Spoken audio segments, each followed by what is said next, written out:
Hello everyone, I'm JG and welcome back to Music Forever, where today I'm bringing you guys a brand new update video for my CD and vinyl collection.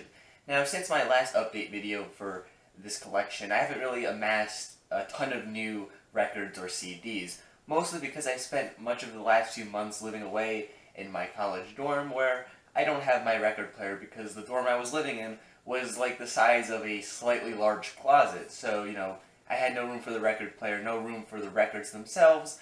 So yeah, I mean, considering I was living there pretty much the entirety of the time since my last update, with the exception of the 1 week I was off for my spring break, I didn't really buy a ton of new records because I wouldn't have a chance to listen to them all that much. I did buy some when I was off for that spring break, and I did just buy some recently considering I am now off for my summer break. But yeah, I didn't really buy a whole ton for the most part, but I do have enough to show off here in today's video. So yeah, with that said, let's start off with the first record I want to show you guys today, which is a copy of the Beatles Revolver. Personally, this is my favorite Beatles album. I like the fact that it's during a time period in their career where it was like a mixture of the more experimental sounds that they did later on and the kind of poppier stuff of their earlier career. Personally, I'm more a fan of the later years of the Beatles when they were more experimental. The early stuff doesn't really do a whole ton for me personally, but this record here where it's like a mixture of the two, I think it works really nicely overall, and this is just a fantastic record in my opinion, one of my favorites of all time. As you can see, the record covering is kind of shiny, as you can tell by the glare on that. The back here, it's got the track listing, album title, this picture, which is pretty nice looking. The record itself isn't really anything all that special, it's just on a black vinyl, and the packaging here isn't really all that special either. It's just a pretty standard record. It does include this little booklet here, which does say that this, given the fact that this isn't an original pressing of this record, it does say in here that the packaging for this repressing is made to resemble the original as much as possible.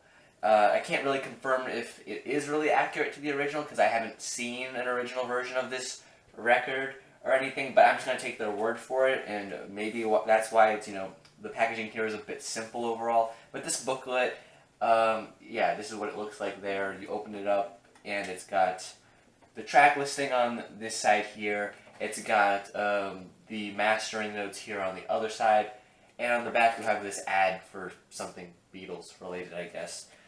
As I said, the record itself really isn't anything all that special. It just comes in one of these. You got the record in there.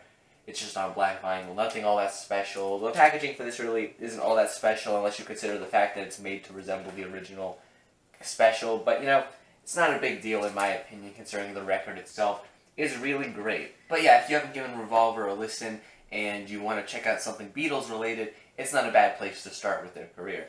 Moving on, the next record I want to show off is one of my favorite records of last year. It's the newest record from Daughters, You Won't Get What You Want. Just a great industrial rock, noise rock, post-punk record. Just a great project overall. This is the back of the record there. It just has this artwork thing that looks pretty cool. It's got a gatefold here. When you open it up, it has, let me see. It's just all black for the most part. So I apologize for the glare. But there it has written the credits for the band, the track names. It's kind of simplistic, but I think it works with the vibe of this record. The records themselves are on this grayish colored vinyl. It looks almost white colored.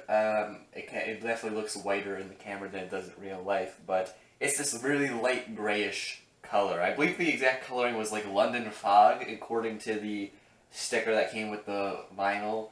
But I don't really know much about that color. Is that like a real color? Is there something special about the fog in London that makes it this color in particular? For any of you out there that know for sure, like you live in London or something and you've seen the fog, let me know because I'd be really interested to hear. But yeah, I think the coloring on this is really cool. There's almost like a marble-ish pattern running through it as well. You really can't see it well because of the glare, but you can kind of see it there. Overall, I think it looks really cool. It sounds great as well. And then the album also comes with this lyric sheet, which is once again is just on black paper with the white text. Pretty simple. I mean, that's really all there is to it. The backside just has more lyrics.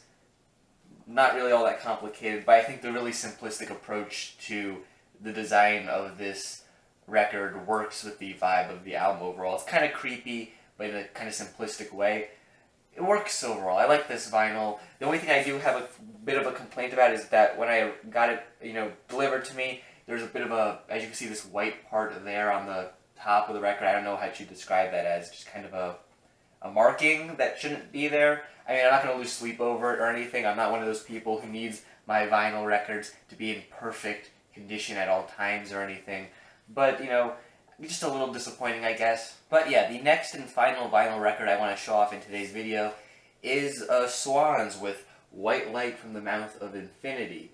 One of my favorite Swans records. I'm not sure I'd say this is necessarily my favorite of theirs, but I do think it fits the mood of summer somewhat nicely, given how this is one of their less heavy or just out there projects overall. I thought this would be a good record to listen to over the summer, which is why I picked it up, really.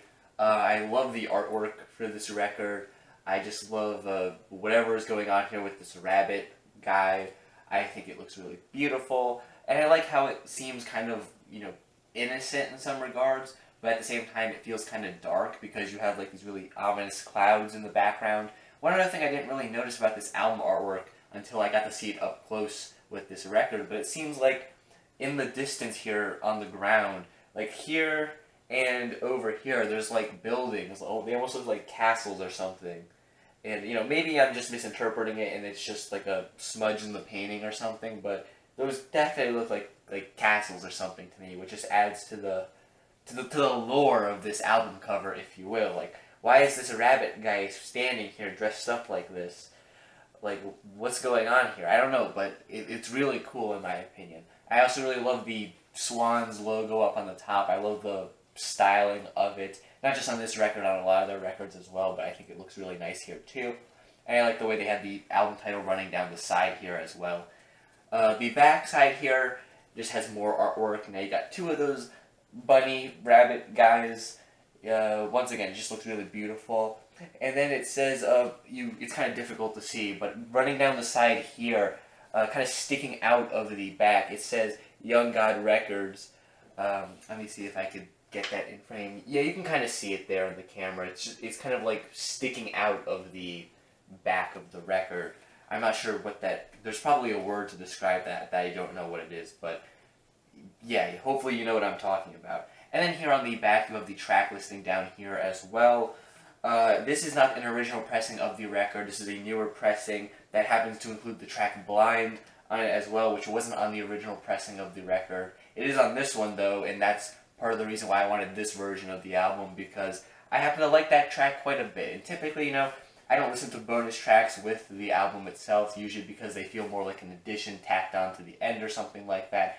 Not really in the case of this record, because I feel like Blind really fits in nicely with the rest of the record and its sound, and it's just a great song overall. Probably one of my favorites on this thing, if I'm being completely honest. When you open up the gatefold of this record, you get to see this really cool artwork, which is like a sun or something with these eyes in the middle. It's really creepy, but at the same time I think it adds to the aesthetic of this record in a really nice way.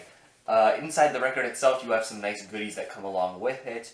You have this lyric sheet, which is pretty standard. You have lyrics written out here.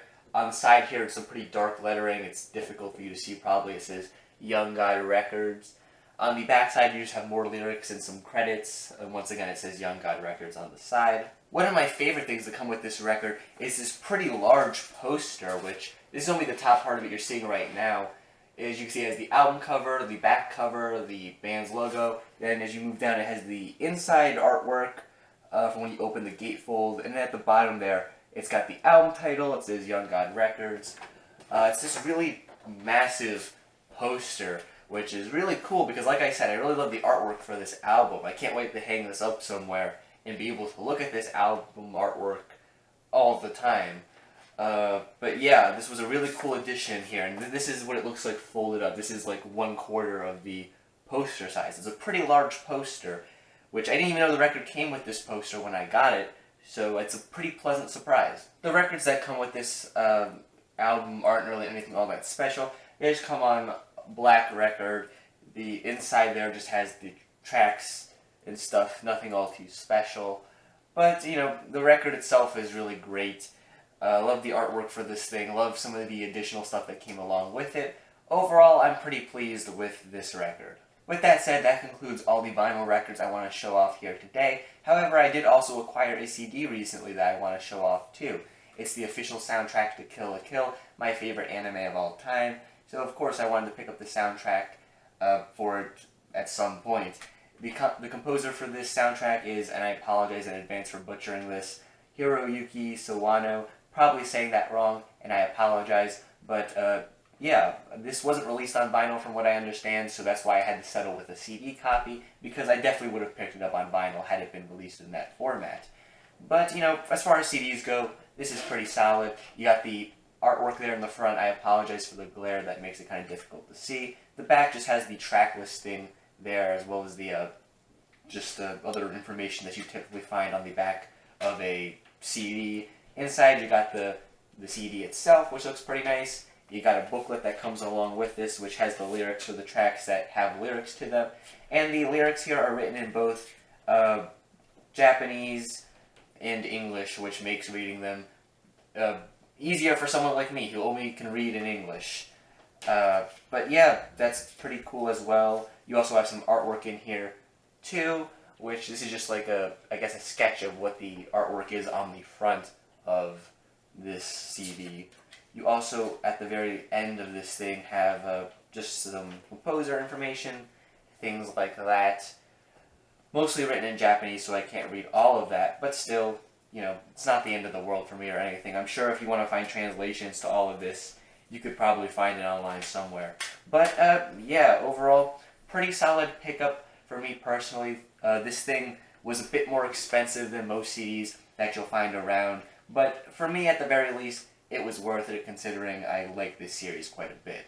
Now, with that out of the way, that concludes all the stuff that I have to show off here in today's update video. Like I said, not a whole ton that I had to show off, only 3 records and a CD, but, you know, I already explained earlier why that was. And I should be definitely acquiring more records and maybe some CDs too over the upcoming months, and I'll definitely be doing an update set, you know, sometime in the near future as a result of that. So, yeah, thank you all for watching this video. If you have any input, any CDs or records that you recently acquired that you want to share, feel free to put them in the comment section down below. And while you're down there, make sure you leave a like on the video and subscribe to the channel for more music-related content. Things like album reviews, track reviews, more CD and vinyl update videos.